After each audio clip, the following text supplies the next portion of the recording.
Welcome. In this video I'll introduce the Rayleigh-Taylor instability. This follows from a previous video. We're looking at the buoyancy waves, and the Rayleigh-Taylor instability is essentially an unstable buoyancy wave. So you might be familiar with it from, if you've seen oil above water. It's a classic experiment where you put oil underneath water, and of course very quickly the water sinks and the oil rises as bubbles, and this is the instability we're talking about. So it's a good way of introducing some simple ideas about instabilities, because it relates also to plasma instabilities and fluid instabilities that we'll see later. So it relates to things like interchange instabilities and eventually the pressure-driven instabilities that we'll look at in plasmas. But even the Rayleigh-Taylor instabilities is a good place to start, just for understanding instabilities. And one of the things we can look at is the energy principle and introduce these ideas in a simple way here. We'll then look at essentially unstable buoyancy waves, and then we'll look at a slightly more tricky problem of where you have a sudden jump. So the buoyancy wave solution assumes there's a smooth gradient in the density. In the more difficult case, we'll look at there's a sudden jump, so there's discontinuity in the density, and here we need to match two solutions together across a narrow layer. And this kind of matching also appears later in other more complicated situations. So it's a useful way of introducing these kind of ideas. And this will lead to something called the Atwood number, which is for this particular case of the Rayleigh-Taylor instability, in terms of the ratios of the densities. Okay, so just to draw a picture of what we're talking about here.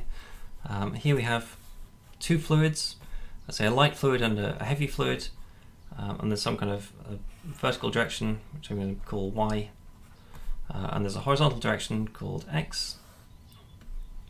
And we have two fluids, so in this case we have a heavy fluid and a light fluid, and we have gravity basically pointing downwards. And of course what happens is, if this is the boundary between the heavy fluid and the light fluid, of course the heavy fluid sinks and the light fluid rises as bubbles. So what quite often will happen is it will start with a small perturbation. Of course the light fluid is rising and the heavy fluid is sinking, or dense fluid is sinking, and so this will form essentially rising bubbles and falling essentially lumps of heavy liquid. What will quite often happen is this will form a kind of mushroom cloud kind of shape. So this is still rising up, forming kind of a bubble. This is still sinking, and so you might form also secondary instabilities, so Kelvin-Helmholtz kind of instabilities that will make this into a kind of mushroom cloud shape. Now there are at least two different ways of calculating or looking at this problem. The first way is essentially dynamical. So you solve the system. You start from an equilibrium. So this is where all the forces are balanced like this, and then you give it a small perturbation. So you push something up and something down to introduce a small perturbation with some kind of here we're going to have a k. So this is basically going at e to the I k x. So that's some kind of wave along this direction, and then you calculate by solving the equations what happens.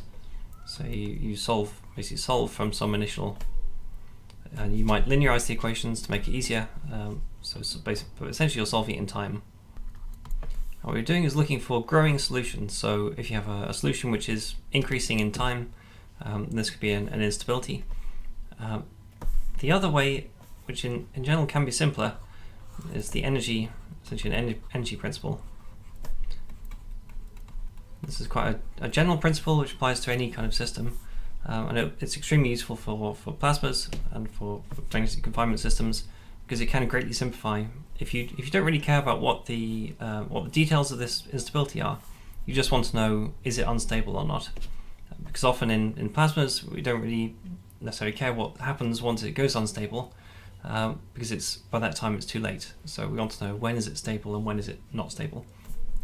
And so the energy principle is a way of thinking about this that leads to often quite simple answers, or much simpler answers than trying to solve the whole system of equations. And the idea is just, if the potential energy can be reduced by any change in the system, then it will be unstable, because the system will change so that it reduces the potential energy. So what we have in this situation is a case where we have a heavy fluid above a light fluid. So we have heavy fluid and light fluid, but of course it can reduce its potential energy by just reversing the two. So putting a heavy fluid on the bottom and the light fluid on the top. And this is called an interchange instability because it's interchanging these two fluids. And so by doing this, this reduce the potential energy. So here we have G downwards. And the idea really is that if you have a change in the system, so say as the heavy fluid starts to fall, and the light fluid starts to rise up, the potential energy is reduced. And this reducing potential energy gets transferred into kinetic energy, providing the system isn't too dissipative. So if there's lots of dissipation, so you have a huge viscosity, for example, then that can slow down the instability or prevent it entirely, because the reduction in potential energy gets converted into heat, for example, rather than kinetic energy. But in a low dissipation region or regime, essentially the drop in potential energy is converted into kinetic energy, i.e. motion of the fluid, and that motion tends to enhance the drop in potential energy. And so you end up with a sort of feedback cycle where reducing potential energy leads to an increase in kinetic energy. The motion that corresponds to, in turn, reduces potential energy, and you end up with a feedback loop that is unstable. But the end result is just that we exchange the heavy fluid drops to the bottom. And this is what happens in the simple experiment where you have the oil on the bottom and the water on top. Of course, there's a very complicated dynamics, but the end result is that the water ends up on the bottom and the oil on the top. And so if we don't really care what the dynamics are, we just want to know what the start and what the end points are, then this is the energy principle is essentially the way of doing it. And this is used in plasma physics, and obviously in later lectures. But the basic idea is just that if you think about an even simpler system, you have like gravity, we have a ball. If the ball is sitting on top of a hill, then if it rolls in any direction, the potential energy will drop and the ball will accelerate because the potential energy has converted into kinetic energy, and this is unstable. Conversely, if the ball is sat at the bottom of a valley, then if it goes in any direction, the potential energy increases, and so the ball is pushed back and it ends up rolling back to where it started. And so this is stable. If there's no dissipation, as in ideal MHD, this ball will just keep oscillating back and forwards. And so you have an oscillation, whereas here you have an unstable situation. But in general, if there's some dissipation, this will roll and then reduce, the oscillations will reduce until it ends up at the bottom. There's one case, just sort of in between the two, where a ball is just on a flat surface, and this is just called marginal stability, because it's halfway between these two. So often what we're looking for is as the plasma is evolving, so the pressure gradients are changing or magnetic field is changing, the shape of this potential well is changing from stable to unstable. And so you can think of the plasma solution as being this ball, and the nearby solutions being the shape of this well. And so as you change from stable to unstable, you go through this marginal stability. And so a lot of stability theory is about finding this marginal state, because it's where you cross from stable to unstable.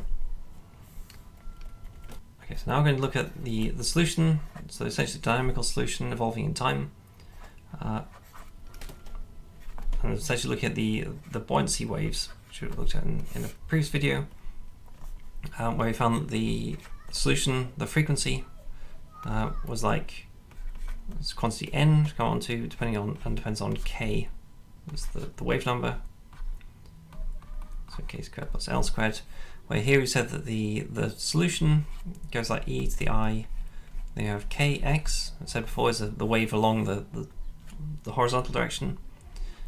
Plus ly is in the vertical direction, and then minus omega t is the time evolution. And this n is given by a combination of the gravity, so g, the mass density rho naught at whichever some reference location, and then d rho by dy. where this is the density gradient. Oh, sorry, and there's a minus sign here. Okay, so the normal case, or sorry, the stable case, is if d rho by dy is less than 0. This is stable, because that means that the density is decreasing as you go upwards. Conversely, if d rho by dy is greater than 0, then density is increasing as you go up, and this is unstable. This can be seen because this part here becomes positive, and so this whole thing becomes negative, and n becomes imaginary. If n is imaginary, then here this is an imaginary number times by I becomes real, and we have an e to the something times t, and we have a growing solution. So we have essentially that omega is imaginary, and so we can define we have gamma is basically the imaginary part of omega, and so we have, if this is imaginary, this minus I times I will be just e to the gamma t. So we have something that looks like e to the gamma t, where the velocities and everything is evolving like an exponential growth. So that was for the case where we have a continuously varying density gradient. So the density is just constantly changing in the vertical direction. If it's changing in this way, so the density is increasing with height, if gravity is downwards, then it's unstable. If you look at the more complicated case where we have a boundary, a narrow boundary. So here we want to have a case where we have a jump in density, so we have a sharp boundary. So here we have y, here we have x, and here we have kind of heavy fluid on top and a light fluid on the bottom, and a light fluid here. And we have a sudden jump, so if I plot the against y, so I plot here, I plot the mass density rho. So here I want to have the low density, then a jump. So in the top half I have a density rho 2, and in the bottom half I have a density rho 1. So I have a low density, then a jump, and then a high density at the top. And so this discontinuity, this means we have a jump in the density, and we need to be a bit more careful about how we calculate the equilibrium, how we calculate the solutions. So in the last video we derived an equation for the motion of the fluid in a continuous region, so in where there's continuous variation of density. So this is for the velocity, or the component uy is the velocity in the y direction, or the vertical direction. And this equation still applies in any region where this is smooth. Obviously you have things like derivatives of density in this case, so this would have a jump, and this equation would have problems at the boundary itself. But this equation works in each region above the boundary and below the boundary. And since you have that in each region here the density is constant, so this quantity n, which depends on the gradient, here this region, in each region separately, this is 0 because there's no variation in density, and so n is 0 on both sides of the boundary. So n equals 0. Obviously rho is also constant in each region, so this comes out, and these two terms cancel, and so we're just left with. And since then we start to write things in terms of the wave numbers. So I wrote up here that we have k's and l's and omegas. So here we're going to write uy as in terms of kx, ly, and omega.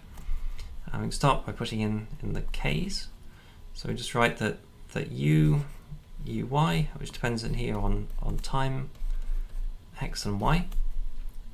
I'm going to write this as uy, which is a function of t and y, e to the I kx.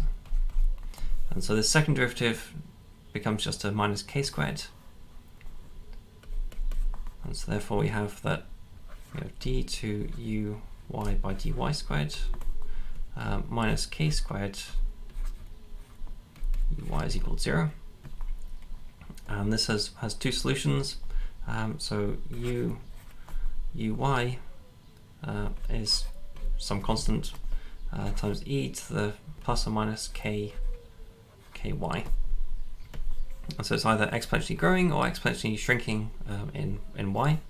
So it's either going up or sort of decaying away.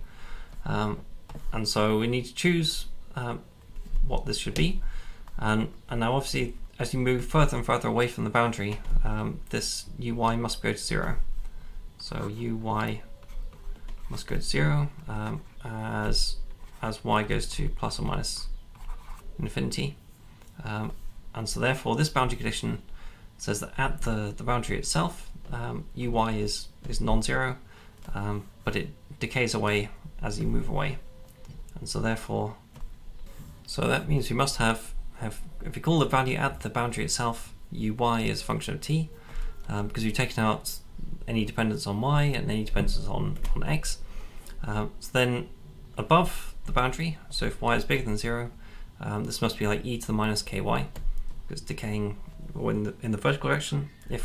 Conversely, if we're below the boundary, then we must have e to the plus ky, because as we go to minus infinity, this is also decay. And so the solution, if I try and plot this in y, we have the boundary here between the heavy fluid. So this is heavy fluid up here, and this is the light fluid. And the solution is symmetric, but it's exponentially decaying away from the boundary. So this is going like e to the k, so that's ky, e to the ky. Over here you have y equals 0 at the boundary itself. Okay, so the next part is to deal with the actual boundary itself, where we have the jump in density. If we go back to this equation here, so this is the equation of motion we're going to use. So I'll just mark this here.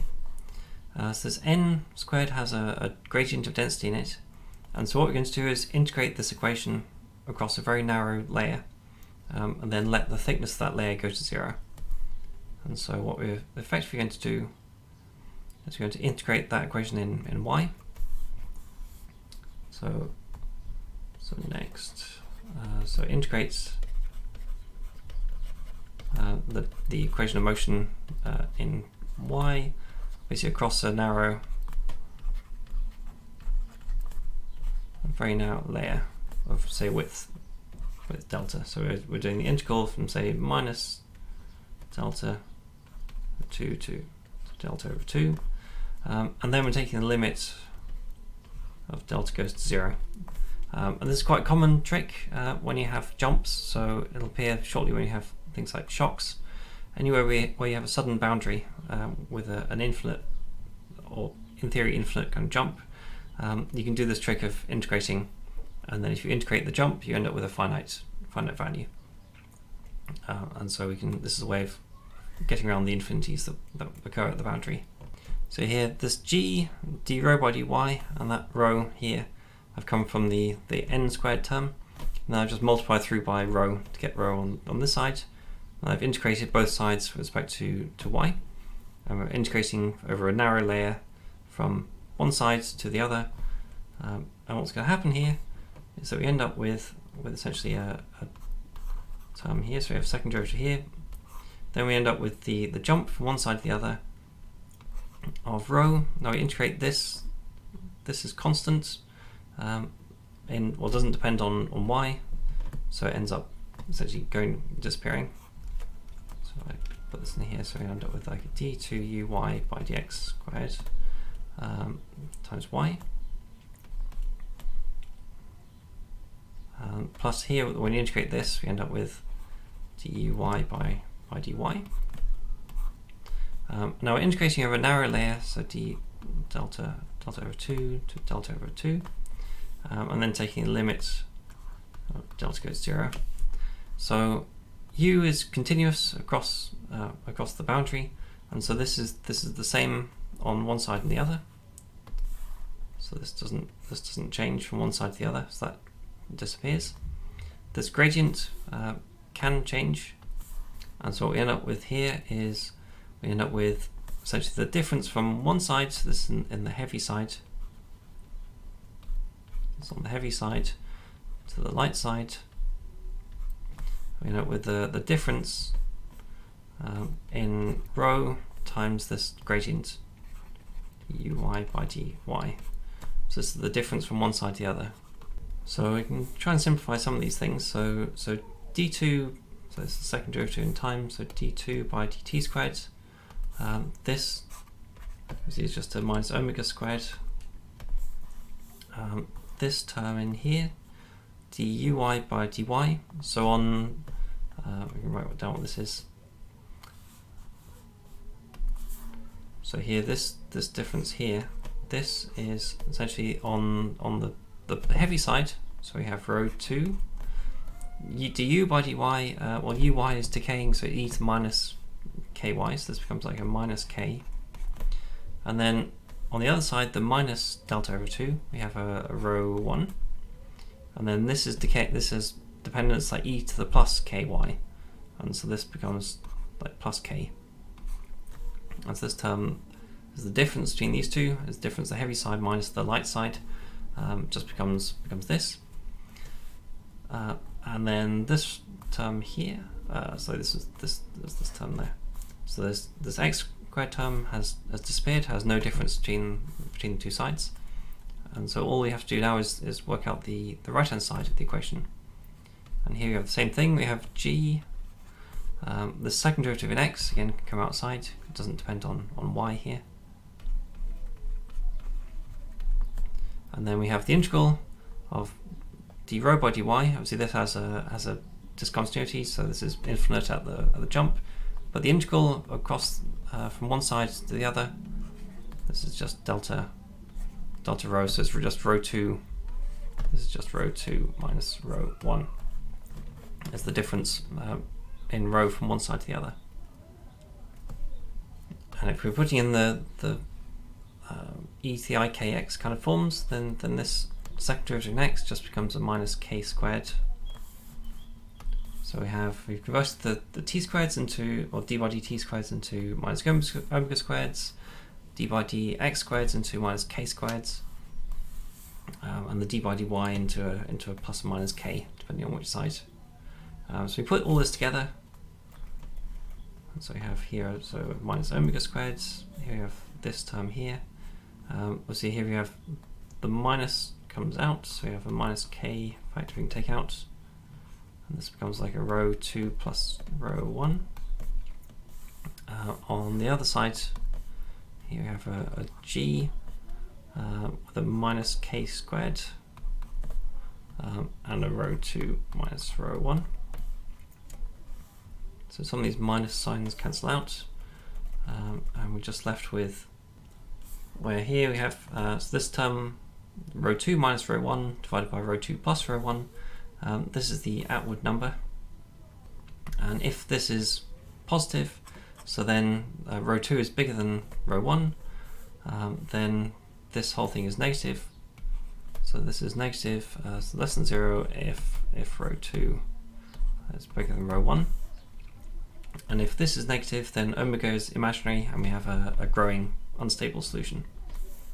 If we call the outward number a, so then we have the growth rate, which is the imaginary part. So imaginary part of omega is just given by the square root of g times k times the outward number. And so you see in this case, the higher the k, the higher the growth rate. So the smallest wavelengths are most unstable. In most cases, there's some viscosity or surface tension which will limit the highest k, and so there'll be a finite k with the highest growth rate. But the simple Rayleigh-Taylor instability, the highest wave numbers, so smallest wavelengths, have the highest growth rates.